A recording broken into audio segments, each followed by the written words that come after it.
সংক্ষিপ্ত করার জন্য ফ্যাসিস্টদেরকে ওনারা আশেপাশে নিয়ে উনি বসে আছেন, যেটি আমরা গত বই মেলায় দেখেছি। বই মেলায় উনি যখন স্টল বরাদ্দ দিয়েছেন তখন ফ্যাসিস্টদেরকে উনি প্রাধান্য দিয়েছেন। আমরা আশাহত হয়েছে তখন। আমরা গত কিছুদিন থেকে সবাই জুলাইয়ের দিকে তাকিয়ে আছি। এই জুলাই, সেই জুলাইয়ের 1400 আমাদের প্রাণ দিয়েছিলেন, সেই জুলাইয়ের দিকে তাকিয়েছিলাম। বাংলা একাডেমি সেই ধরনের একটি সংকলন প্রকাশ করবে, এটি আমাদেরকে অনেকটা আমরা আশাবাদী ছিলাম যে আমাদের যে ছাত্ররা তারা রক্ত দিয়েছে, তখন আমরা তাদের সাথে ছিলাম, রাজপথে ছিলাম, ফেসবুকে ছিলাম, এমনকি বিভিন্ন চ্যানেলে বিভিন্নভাবে ফ্যাসিস্ট মুক্ত হওয়ার করার জন্য আমরা রাজপথে ছিলাম। আমাদের সে কবি সাহিত্যিকদেরকে প্রাধান্য দেওয়া হবে, কিন্তু তা না দিয়ে 1 নম্বর তালিকা থেকে প্রায় 27 জন ফ্যাসিস্টের কবিতা তিনি ছাপিয়েছেন, এবং নামে মাত্র 2-3 জন যারা আমাদের জুলাই আন্দোলনের সাথে একত্রিত ছিলেন তাদের কবিতা ছাপিয়েছেন। বাদ বাকি তিনি একটি কবিতাও ছাপান নাই। উনি এই দায়ভার নিজের উপরে নিতে হবে, কারণ উনি তার প্রধান সমন্বয়ক, আমি এই প্রধান সম্পাদক।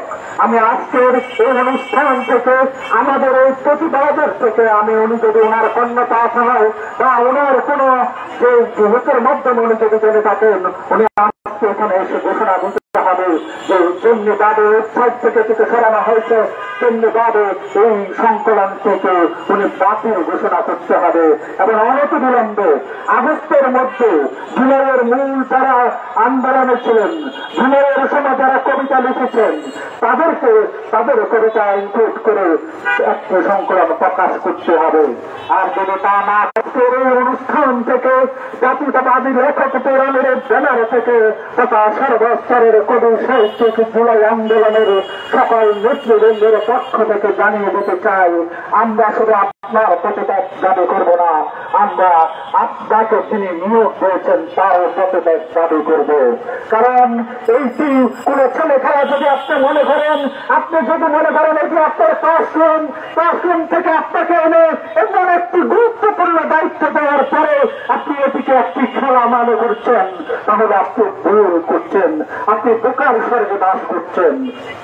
তাই আজকে আমরা মনে করি আমরা এখানে আছি, আমরা আরো থাকবো, আমরা এই পতাকা আটকে দিয়ে আমরা থাকবো আরো 2 ঘন্টা। আপনি আমাদের সাথে আসে এই মাইকে আপনি ঘোষণা করবেন যে এই সংকলনটি বাতিল ঘোষণা করা হলো। সবাইকে ধন্যবাদ, সবাইকে ধন্যবাদ। ধন্যবাদ কবি মুসলিউদ্দিন। আমরা বাংলা একাডেমির মহাপরিচালককে উদাত্ত আহ্বান জানাতে চাই, আপনি তো বাংলা একাডেমিতে ফ্যাসিস্টদের পুনর্বাসন কেন্দ্রে পরিণত হোক এটা চান না। ফ্যাসিস্টদেরকে বহাল রেখে ফ্যাসিস্টদের দোসরদের কবিতা চেপে বাংলা একাডেমি যে ঘৃণিত কাজ করছে তার প্রতিবাদে জাতীয়তাবাদী লেখক ফোরাম কবি শাহীন রেজার নেতৃত্বে আজকে আমরা বাংলা একাডেমি ঘেরাও কর্মসূচিতে দাঁড়িয়েছি। যে পর্যন্ত বাংলা একাডেমির মহাপরিচালক তাদের সংকলন স্থগিতের ঘোষণা না দেবেন, সে পর্যন্ত জীবন গেলেও বাংলা একাডেমির গেট থেকে আমরা সরে যাব না।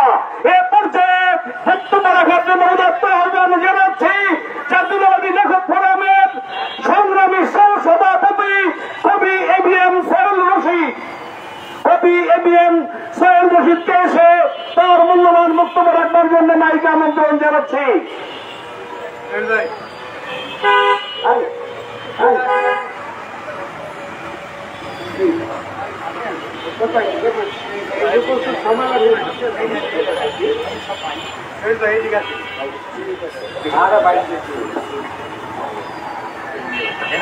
যে যায় লঙ্কায় সেই রাবণ।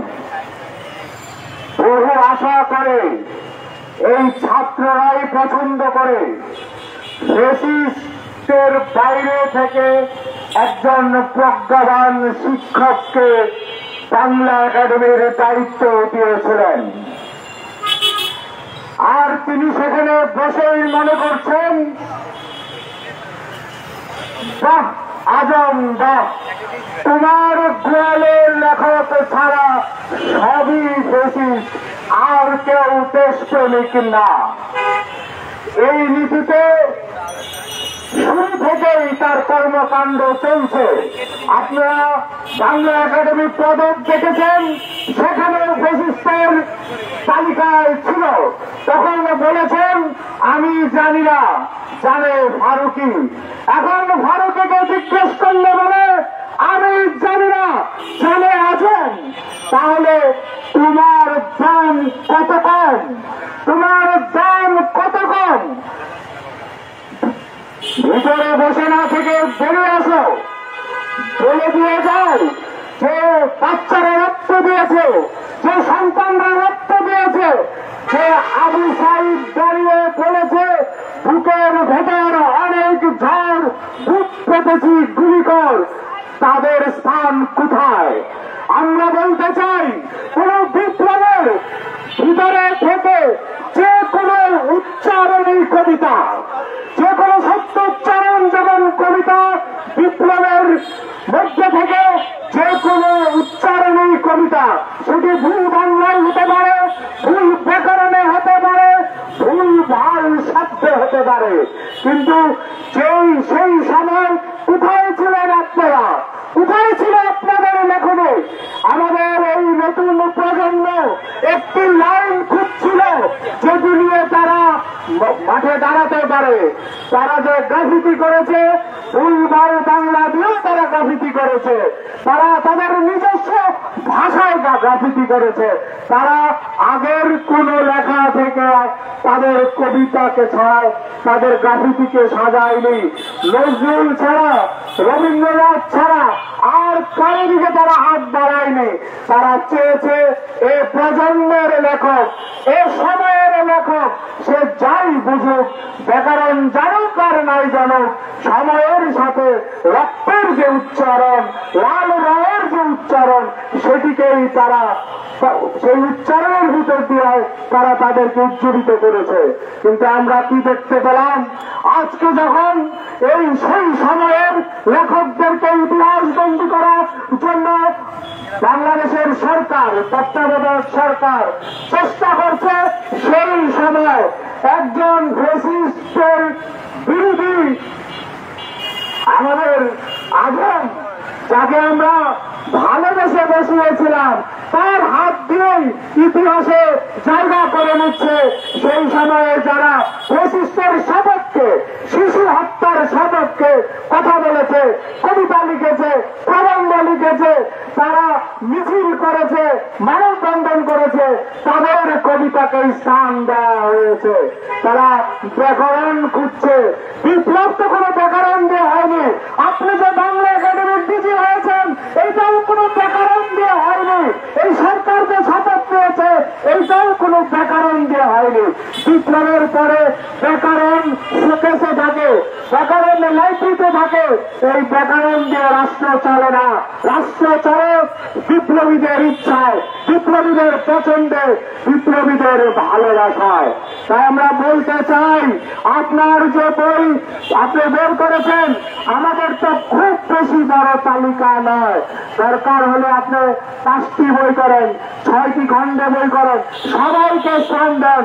কারণ 100 বছর পর যখন জুলাই বিপ্লবের ইতিহাস লেখা হবে, তখন আপনার এই আজকের ভুল ভাল বইয়ের ভিতর দিয়ে দাঁড়িয়ে যাবে ফ্যাসিস্টের সেই দোসররা। তারা তখন দেশপ্রেমিক হয়ে পরিচিতি পাবে। আর আমরা যারা রাস্তায় ছিলাম, আমরা যারা রক্ত দিয়েছি, আমরা যারা গুলি খেয়েছি, আমরা যারা জেল জুলুমের শিকার হয়েছি, আমাদের স্থান কোথায় হবে সেটি আপনি এই বইয়ের সূচনা পর্বে লিখে দেন।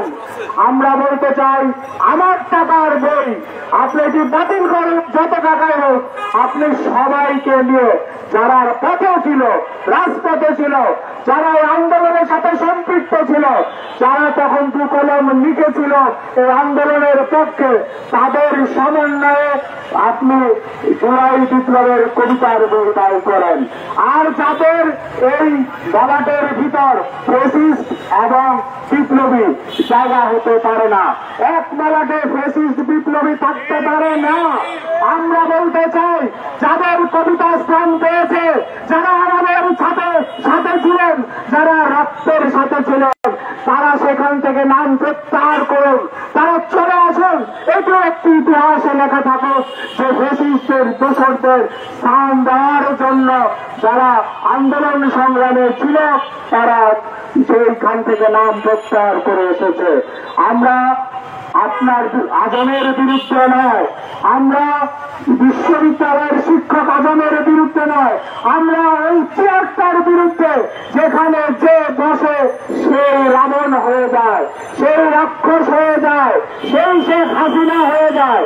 আমরা সেই চেয়ারটার বিরুদ্ধে। আপনি আজকে ওই চেয়ারটা বদলে আপনার নিচে দারোয়ান যে চেয়ারে বসে সেই চেয়ারটা নিয়ে বসেন, দেখবেন এই বাংলাদেশকে আপনি নতুন রূপে দেখছেন, এই বাংলাদেশেই আপনি বিপ্লবীদের দেখছেন, জাগরণের মানুষদের দেখছেন। সেই 4 বছরের শিশু যে আকাশ থেকে ছোড়া গুলিতে নিহত হয়েছে, শহীদ হয়েছে, সেই আবু সাইদ, সেই ওয়াসিম আকরাম, সেই মুগ্ধ, সেই ইয়ামিন, তাদের কথা একবার চিন্তা করুন, একবার আসুন। আপনি চাইলে আমাদের সাথে চলে আসতে পারেন, এই মাইক্রোফোন দিয়েই আপনি ঘোষণা করতে পারেন যে আপনার যে কৃতকর্ম, আপনি যাদের দায়িত্ব দিয়েছেন তারা যেহেতু ফ্যাসিস্টের দোসর, তারা যেহেতু ফ্যাসিস্টের রঙ্গমহলের নায়িকা, সেই সব থেকে মুক্ত হয়ে আপনি চলে আসুন, ভালো মানুষের সাথে থাকুন, 18 কোটি মানুষের থাকুন। আপনাকে সিদ্ধান্ত নিতে হবে, আপনি কি সেই 250 জনের সাথে থাকবেন না 18 কোটি মানুষের সাথে থাকবেন। আপনাকে সিদ্ধান্ত নিতে হবে, আপনি কি মানচিত্রের সাথে থাকবেন না সেই দোসরদের সাথে থাকবেন। আপনাকে সিদ্ধান্ত নিতে হবে, আপনি কি লাল সবুজ পতাকার সাথে থাকবেন, নতুন স্বাধীনতার সাথে থাকবেন না সেই প্রচার করা সেই পুরনোদের সাথে থাকবেন। আমি আপনার পদত্যাগ চাই না, আমি আপনার শুভগতির উদয় হোক সেটি চাই। সকলকে ধন্যবাদ। ধন্যবাদ কবি বি.এম. সোহেল রশিদ। আমরা বাংলা একাডেমি থেকে যে সংকলনটি প্রকাশ করেছে, সম্পাদনার দায়িত্ব পালন করেছে হাসান রুবায়েত, রৌশন আলা মুক্তা, তারা ফেসবুকে লাগাতার যে পোস্ট দিচ্ছে, পোস্ট দিয়ে জুলাই গণঅভ্যুত্থানের কবিদের যে অবজ্ঞা করছে, তাদেরকে বাংলা একাডেমি থেকে আমরা অবাঞ্ছিত ঘোষণা করছি। এ পর্যায়ে জাতীয়তাবাদী লেখক ফোরামের সংগ্রামী সভাপতি কবি শাহিন রেজা লিখিত বক্তব্য পাঠ করছেন। মিডিয়া ভাইদের উদ্দেশ্যে